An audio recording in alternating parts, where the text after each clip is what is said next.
राधे राधे। ये मेरा first blog है और मैं आ जा रही हूँ दिल्ली से पटना होते हुए बिहार शरीफ, और बिहार शरीफ के बाद मेरी ट्रेन है राजगीर से, तो फिर मैं वहाँ जाऊँगी घूमने के लिए। तो मैं दिल्ली से लेकर के राजगीर तक का फुल वीडियो आप लोगों के साथ शेयर करूँगी, बने रहिए मेरे साथ। और हाँ, मेरे चैनल को लाइक शेयर और सब्सक्राइब करना ना भूलें। तो अभी मैं घर से निकल के जा रही हूँ ऑटो स्टैंड के लिए। घर से निकल के मैं जा रही हूँ ऑटो पकड़ने। ऑटो के लिए तो मैं आ गई हूँ, लेकिन दूर दूर तक मुझे कहीं ऑटो नज़र नहीं आ रहा है।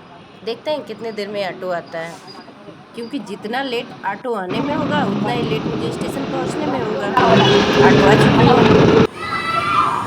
ऑटो में बैठ के मैं अपने गंतव्य मार्ग की तरफ अग्रसर हो रही हूँ।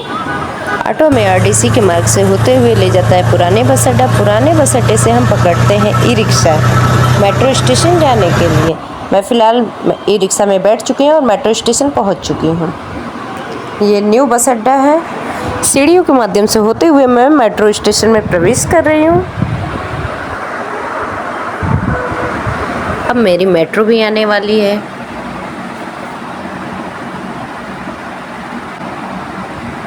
मेरी मेट्रो आ चुकी है, तो अब मैं मेट्रो में जा रही हूँ।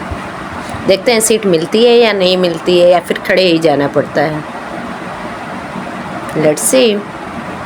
फाइनली मेरी सीट मिल चुकी है और मैं सीट पे बैठ गई हूँ। ये है मेट्रो का सीन। मेट्रो से बाहर का स्टेशन दिख रहा है और मैं मेट्रो से होते हुए अभी जा रही हूँ कश्मीरी गेट। कश्मीरी गेट से मुझे मैं पहुंच चुकी हूँ कश्मीरी गेट, और कश्मीरी गेट से मुझे 3 फ्लोर नीचे जाते हुए करना है इंटरचेंज न्यू दिल्ली के लिए। फाइनली मेरी दूसरी मेट्रो आ चुकी है और मैं मेट्रो में बैठने जा रही हूँ, जो न्यू दिल्ली ले आके मुझे छोड़ेगी। न्यू दिल्ली मेट्रो स्टेशन के जस्ट सामने ही न्यू दिल्ली रेलवे स्टेशन भी है, और मेरे घर से तो मेट्रो स्टेशन के माध्यम से रेलवे स्टेशन जाना सबसे सुगम मार्ग है। मुझे तो रात के समय स्टेशन के बाहर की लाइटिंग बहुत अच्छी लगती है, जो देखने में बहुत ही ज़्यादा शानदार होता है। अगर आपने कभी इवनिंग टाइम में सफ़र नहीं किया है तो प्लीज़ एक बार जाके सफ़र ज़रूर करिए, क्योंकि फाइनली 50 कदम चलने के बाद मैं पहुंच चुकी हूँ न्यू दिल्ली रेलवे स्टेशन के जस्ट सामने। ये है न्यू दिल्ली रेलवे स्टेशन। ये तो है स्टेशन का फ्रंट साइड। अब मैं आपको दिखाती हूँ रेलवे स्टेशन के जस्ट अपोजिट साइड में। ये है इसका अपोजिट साइड।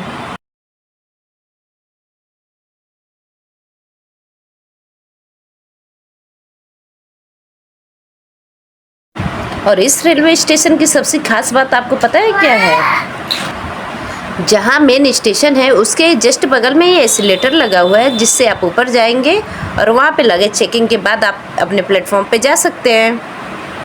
अब मैं आ चुकी हूँ ऊपर और यहाँ से मैं आपको प्लेटफॉर्म दिखा रही हूँ। ऊपर से देखने में प्लेटफॉर्म का नज़ारा ऐसा दिखता है। अब मैं सीढ़ी के माध्यम से नीचे उतरते हुए प्लेटफॉर्म नंबर 14 पे आ चुकी हूँ, जहाँ से मुझे मेरी ट्रेन पकड़नी है। और मेरी ट्रेन 8:50 की है, लेकिन मैं घर से जल्दी जल्दी में ही निकल ली थी कि कहीं मेरी ट्रेन मिस ना हो जाए। मैं पहुँच चुकी हूँ पटना रेलवे स्टेशन और यहाँ मैं घूम रही हूँ। अभी मैं दर्शन करने जा रही हूँ पटना रेलवे स्टेशन पे महावीर मंदिर। मैं अब दिल्ली से पटना पहुँचने वाली हूँ और फाइनली अब हमारी ट्रेन स्टेशन पे पहुँच चुकी है।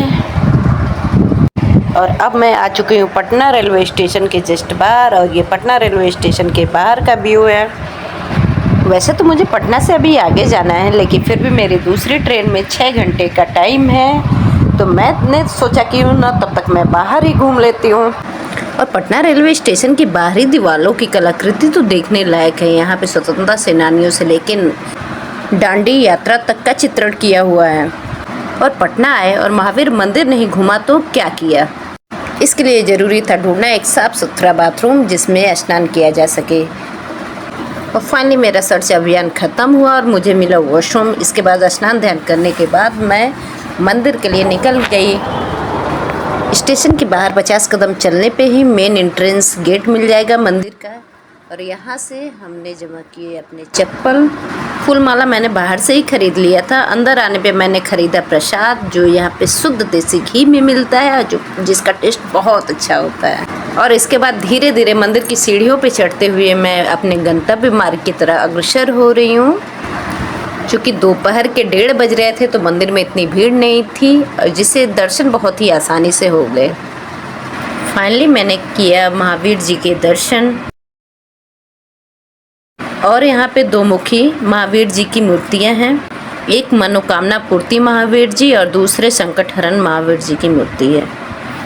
अब इसके बाद मंदिर में दर्शन करने के बाद मैं सीढ़ियों के माध्यम से जा रही हूँ ऊपर, जहाँ पे और भी देवी देवताओं की मूर्ति प्रतिस्थापित है।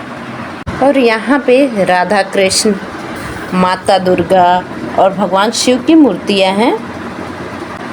और यहाँ पे भगवान शिव की बड़ी सी मूर्ति है और साथ में शिवलिंग है, जहाँ पे रुद्राभिषेक होता रहता है। बगल में राम दरबार है। इसके साथ ही साथ महावीर मंदिर का प्रतिरूप रखा है कि कैसे भविष्य में महावीर मंदिर का निर्माण किया जाएगा। मंदिर के ऊपर से स्टेशन का व्यू बहुत अच्छा आता है। अगर आपको मेरे द्वारा बनाई हुई वीडियो पसंद आई हो तो प्लीज़ लाइक शेयर सब्सक्राइब। मिलते हैं अगले ब्लॉग में। अभी मैं जा रही हूँ नालंदा यूनिवर्सिटी घूमने।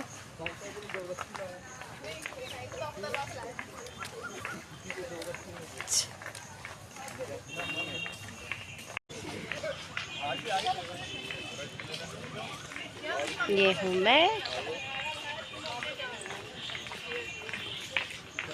ये है नालंदा यूनिवर्सिटी।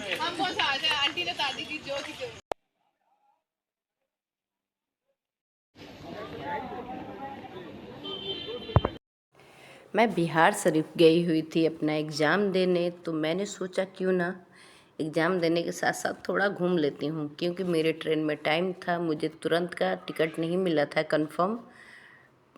1 डे 2 डेज के बाद का था, मॉर्निंग में था, तो कहीं ना कहीं तो मुझे स्टे ही करना था। तो इसके लिए मैंने सोचा क्यों मैं बिहार शरीफ में रुकूँ, क्यों ना मैं नालंदा घूम लूँ या फिर राजगीर चली जाऊँ, क्योंकि मेरी ट्रेन जो थी राजगीर से थी।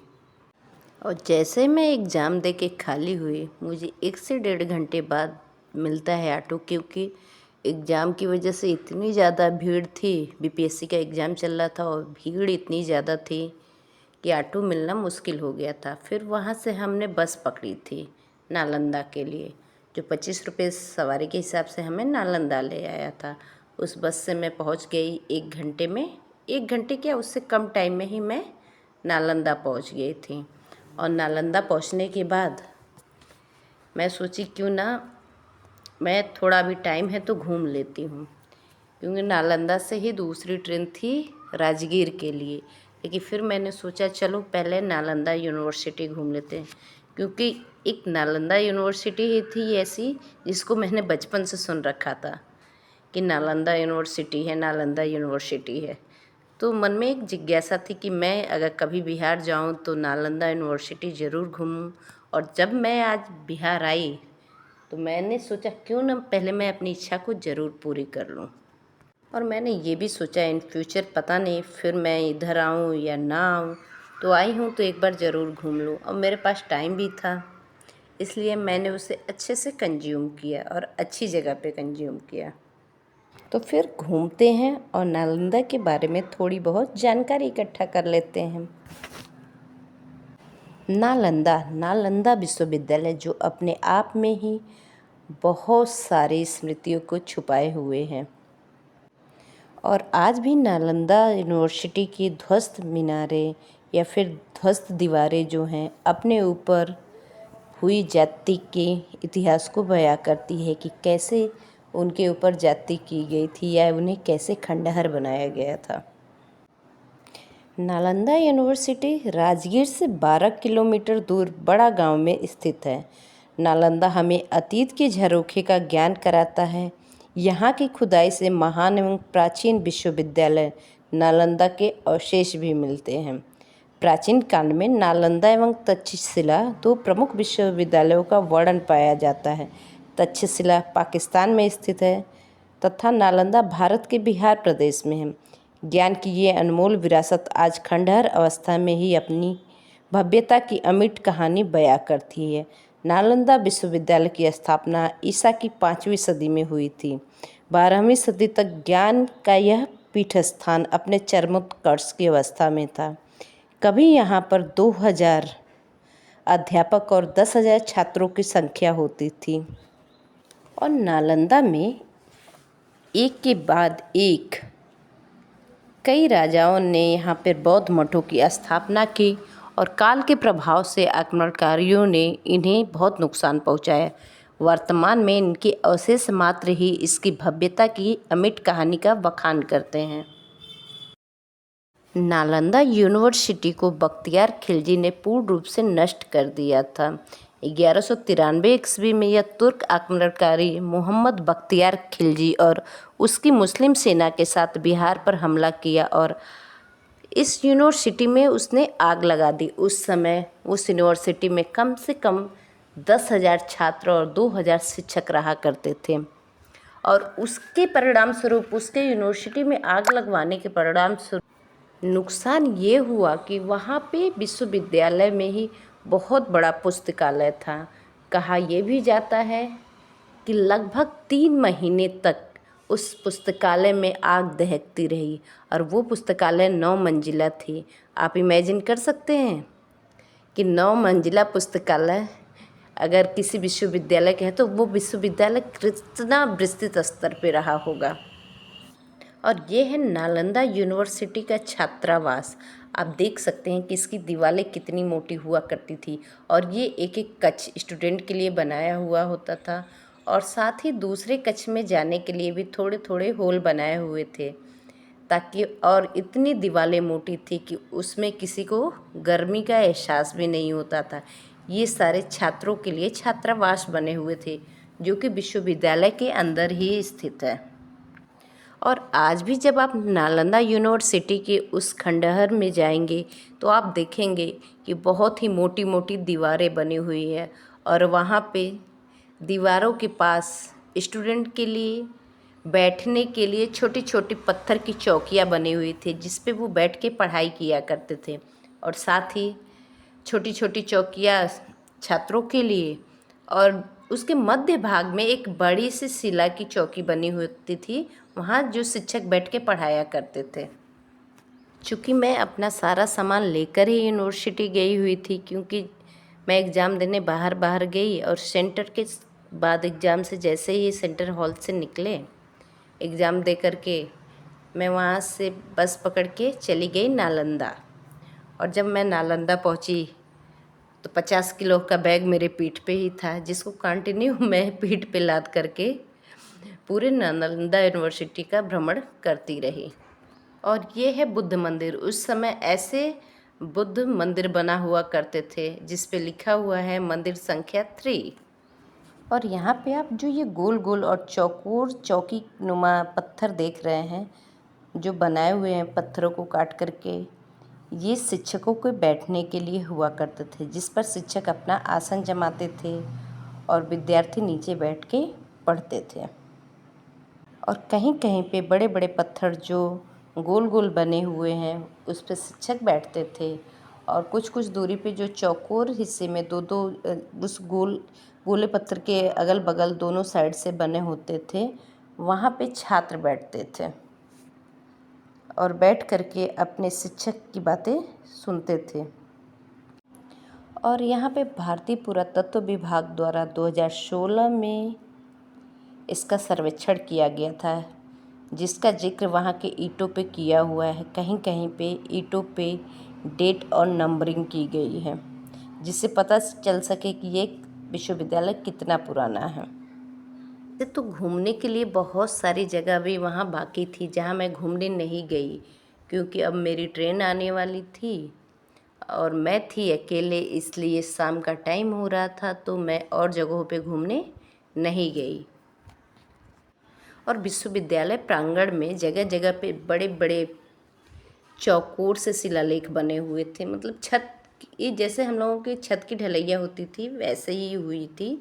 और वहाँ से नीचे जाने के लिए एक गुप्त सीढ़ी बनी हुई थी जिसमें कहा जाता है कि उस समय नीचे छात्रावास हुआ करता था यहाँ पे आप देख सकते हैं इसके नीचे साइड से ही सीढ़ी नीचे जाने के लिए बनी हुई है, जो उस पत्थर के सीधी नीचे होते हुए नीचे जाना है, लेकिन वहाँ पे सब बैन कर दिया गया है कि वहाँ से कोई नीचे नहीं जा सकता है। और मैंने अब यहाँ किया थोड़ा आराम और फिर स्टेशन की ओर बढ़ चली। और जैसे पहुँची मेरी ट्रेन आ चुकी थी, तो मैं ट्रेन में बैठ कर के राजगीर के लिए जाने लगी। और आगे बढ़ते हुए मैंने देखा कि राजगीर की तरफ जैसे जैसे हम लोग बढ़ रहे हैं, चारों तरफ सिर्फ पहाड़ ही पहाड़ दिखाई दे रहा है। खेत उस समय बारिश हो रही थी, झमाझम बारिश हो रही थी। और उधर से जहाँ मतलब सूर्यास्त होने वाला था, फिर भी जिधर देखो उधर थोड़े थोड़े पत्थर दिखाई दे रहे थे या फिर पहाड़ दिखाई दे रहे थे। तो उससे ये अंदेशा हो गया कि मतलब राजगीर जो है पहाड़ी क्षेत्र है। और शाम के 7 बजे मैं पहुंच चुकी थी राजगीर रेलवे स्टेशन। फिर स्टेशन से जैसे मैं बाहर गई, मैंने पहले सोचा कि शायद डॉर्मेट्री हो, बट वहाँ डॉर्मेट्री नहीं थी। तो मैं स्टेशन के बाहर गई और मैंने अगल बगल होटल के बारे में पता किया, तो बोले लोग ये आगे है थोड़ा। जैसे मैं आगे बढ़ी, वहाँ मुझे एक होटल दिखाई दिया, तो मैंने उस होटल में एक कमरा बुक किया और फिर आराम करने लगी। और नेक्स्ट डे मैं अर्ली मॉर्निंग 5 o'clock तक रेडी हो गई राजगीर घूमने के लिए, क्योंकि मैंने टिकट पहले से ही ऑनलाइन बुक कर रखा था। और सबसे ख़ास बात यहाँ की ये थी कि यहाँ पे घोड़ा गाड़ी चलती थी, जो कि मैं बचपन से कभी नहीं बैठी हुई थी और मुझे उस पर बैठने में बड़ा मज़ा आया। क्योंकि मेरी जो बुकिंग हुई थी वो ऑनलाइन हुई थी और उस पर घूमने का टाइम था 9 o'clock, लेकिन मैं अर्ली मॉर्निंग 6 o'clock पहुँच गई थी। तो पहले ही शिफ्ट में वहाँ से मैं जैसे एंटर की, मुझे गार्ड बोले कि आप घूमने जा सकती हैं और मॉर्निंग टाइम में भीड़ नहीं रहती है। और मैं भी खुश हो गई कि चलो अब मैं आ गई हूँ तो पहले घूम लेती हूँ, क्योंकि वहाँ पे धूप तो इतनी तेज़ थी सुबह 6 बजे ही कि लग रहा था जैसे प्राण पखेरु उड़ जाए। राधे राधे। आज मैं पहुंच चुकी हूं बिहार के राजगीर में, क्योंकि मेरा बहुत दिन से मन था राजगीर घूमने का। इसलिए सबसे पहले मैंने डिसाइड किया कि मैं राजगीर का वाइल्ड लाइफ सफारी घूमूंगी, क्योंकि इसके बारे में मैंने बहुत सुन रखा था कि यहाँ पे जू सफारी है, इसके अलावा अंदर जाने पे ग्लास ब्रिज है। और मेरे तो बहुत ही इच्छा थी कि मैं ग्लास ब्रिज एक बार जाके ज़रूर घूमूं। और ग्लास ब्रिज को मैं गूगल और यूट्यूब के माध्यम के अलावा खुद की आंखों से प्रत्यक्ष देखना चाहती थी कि वास्तव में ये दिखता कैसा है। इसके लिए मैंने ली अपने पतिदेव से घूमने की परमिशन और अपनी बेटी की जिम्मेदारी अपने पति पे सौंप के मैं निकल पड़ी घूमने। जैसे आप जू सफारी के गेट पे आएंगे, आपको वहाँ पे अपना टिकट दिखाना होगा। अगर आपने ऑनलाइन टिकट लिया है तो इस वॉल के पास ही एक गार्ड रहते हैं, उनको दिखाना होता है। इसके बाद अगर आपने टिकट नहीं लिया है तो अगर आप मॉर्निंग टाइम में आ रहे हैं तो वहाँ पे टिकट काउंटर होता है, वहाँ से आप टिकट ले सकते हैं। अगर आपको घूमना है तो आप ऑनलाइन टिकट ले लें, वो ज़्यादा बेनिफिशियल होता है, क्योंकि अगर आप वहाँ गए और सोचे कि टिकट ले लें तो 7 या 8 o'clock के बाद वहाँ टिकट मिल पाना मुश्किल होता है। और यहाँ पे घूमने वालों की इतनी तादाद ज़्यादा होती है कि आपको चेकिंग प्रोसेस से गुजरते हुए 3-3 4-4 चेकिंग प्रोसेस से गुजरना होता है। अंदर एंट्री के बाद आपको मिलेगा एक बड़ा सा हॉल में आपको 2 लाइन लगानी होगी। एक ऑफलाइन वालों के लिए लाइन होती है, एक ऑनलाइन वालों के लिए। और वहीं से नेचर जू सफारी के लिए अलग लाइन होती है और ग्लास ब्रिज जाने वालों के लिए अलग लाइन होती है। आपको जू सफारी के लिए अलग टिकट लेना पड़ेगा, जिसके चार्जेस होते हैं 250 रुपये और ग्लास ब्रिज के चार्ज होते हैं 300 रुपये। मेरी बुकिंग 9 से 10 बजे के बीच थी, लेकिन फिर भी मैं मॉर्निंग में 6:30 बजे ही आ गई, क्योंकि धूप बहुत ज़्यादा थी। मैंने जिस होटल में स्टे किया था उन लोगों ने बोला कि आप मॉर्निंग में जितना जल्दी जाएंगे उतना जल्दी ही आप विजिट कर लेंगे, क्योंकि जैसे ही भीड़ बढ़ती है सिक्योरिटी वाले 1 मिनट से ज़्यादा किसी को स्टे नहीं करने देते हैं ग्लास ब्रिज पे। और यहाँ पे चौथी बार टिकट का परीक्षण होगा और इसके बाद फाइनली हम लोग अपने बस में बैठ जाएंगे। इसके आपको अलग से चार्ज नहीं देने होते हैं, ये उसी टिकट में इंक्लूड होता है जो हम ऑनलाइन बुक करते हैं। फाइनली बस से उतरने के बाद मैं फिर से पहुंच चुकी हूँ टिकट चेकिंग काउंटर पे, और यहाँ से हमें एंट्री लेनी है ग्लास ब्रिज के लिए।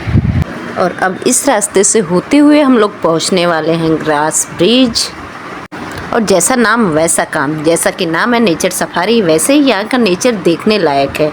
और मॉर्निंग का टाइम है और यहाँ का नेचर बहुत अच्छा है। ग्लास ब्रिज के पास है एक छोटा सा सिक्योरिटी गार्ड रूम, जहाँ पे हमें अपने शूज उतारने होते हैं और फिर डिस्पोजेबल शूज पहन के ग्लास ब्रिज पे जाना होता है। और यहाँ 6 साल से कम उम्र के बच्चे अलाउ नहीं होते हैं। और मैंने भी मेन एंट्रेंस का वीडियो नहीं बनाया क्योंकि वहाँ पे बंदरों का था झुंड, जिससे डर था कि कहीं मोबाइल ही छीन के न भाग जाए। कई लोगों के मोबाइल छीन चुके थे, तो मैंने भी अपने मोबाइल को छुपा लिया था। चूँकि मैं वहाँ गई हुई थी अकेले, इसलिए मैंने अपने मोबाइल फ़ोन को दिया वहाँ के गार्ड को, जिन्होंने मेरी बहुत सारी फ़ोटो खींची और वीडियो बनाई। ग्लास ब्रिज था काफ़ी हाइट पे और नीचे बहुत ही लंबी सी खाई। देखने पे बहुत ज़्यादा डर लग रहा था, स्पेशली जब हवा चल रही थी तो ब्रिज पूरा हिल रहा था, जिससे बहुत ही ज़्यादा डर लग रहा था। और ग्लास ब्रिज के जस्ट बगल में ही एक झूला है। ग्लास ब्रिज के बाहर आने पे ही आपको एक मिलेगा लकड़ी का झूला, जिस पे चल के हमें दूसरे रास्ते से बाहर जाना होता है। और ये भी झूला कंटिन्यू हिलता रहता है, जैसे जैसे हवा चलती है ये भी झूला हिलता रहता है। इसमें भी चलने में बहुत ज़्यादा डर लगता है। इसके जस्ट बगल में ही एक और लकड़ी का पुल है, जिसे किन्हीं कारणों से बंद कर दिया गया है। वो तो काफ़ी लंबा है। यहाँ से हमें रिटर्न जाना है बस पकड़ने। उसके लिए हमें लेना होता है ई रिक्शा, या तो आप पैदल जाए या ई रिक्शा की सहायता से चले जाए। वे लेते हैं आपसे 10 रुपये और फिर बस स्टॉप तक छोड़ देते हैं। जिस बस से हम लोग आए थे पुनः उसी बस में बैठ गए और इसके बाद फिर से हम लोग पहुँच चुके हैं स्टॉप पे। आप देख सकते हैं पीछे कितनी लंबी लाइन लग चुकी है। अभी सुबह के बज रहे हैं 8। बाकी सब लोग तो वहाँ आराम से इधर उधर घूम रहे हैं, लेकिन मुझे जल्दी है बाहर जाने की, क्योंकि थोड़ी बहुत फ़ोटो खींचने के बाद मुझे और जगहों पे जाना है घूमने के लिए। और ये है हॉल, जहाँ से हमें एंट्री भी लेनी होती है और बाद में उसके बैक साइड से एग्जिट भी करना होता है। और इसके गेट की खासियत ये है कि ऑटोमेटिक अपने आप खुलता रहता है, क्योंकि इसके दरवाजे में लगे हैं सेंसर, जो किसी को देख के ऑटोमेटिक ओपन भी हो जा रहा है और जाने के बाद तुरंत क्लोज हो जाता है। और मेरा मन तो यहाँ का व्यू देखकर खुश हो गया। और आपका? और अब मैं हॉल से होते हुए धीरे धीरे आ रही हूँ एग्जिट गेट की तरफ, मेन गेट की तरफ, जहाँ से हमें बाहर निकल जाना है। ये वहाँ का लोकेशन है।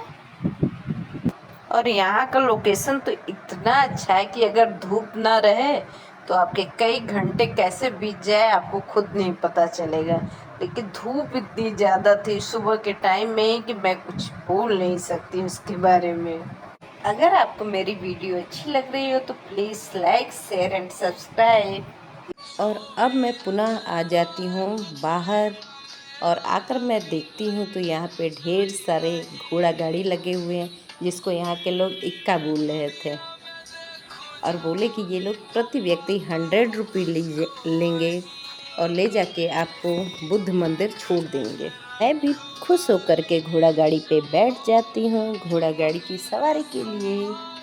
अगर आपको मेरे द्वारा बनाई हुई वीडियो पसंद आई हो तो प्लीज़ मेरे चैनल को लाइक करें, शेयर करें, सब्सक्राइब करें और हाँ, बेल आइकन प्रेस करना ना भूलें। मिलते हैं अब अगले नए वीडियो में, तब तक के लिए धन्यवाद।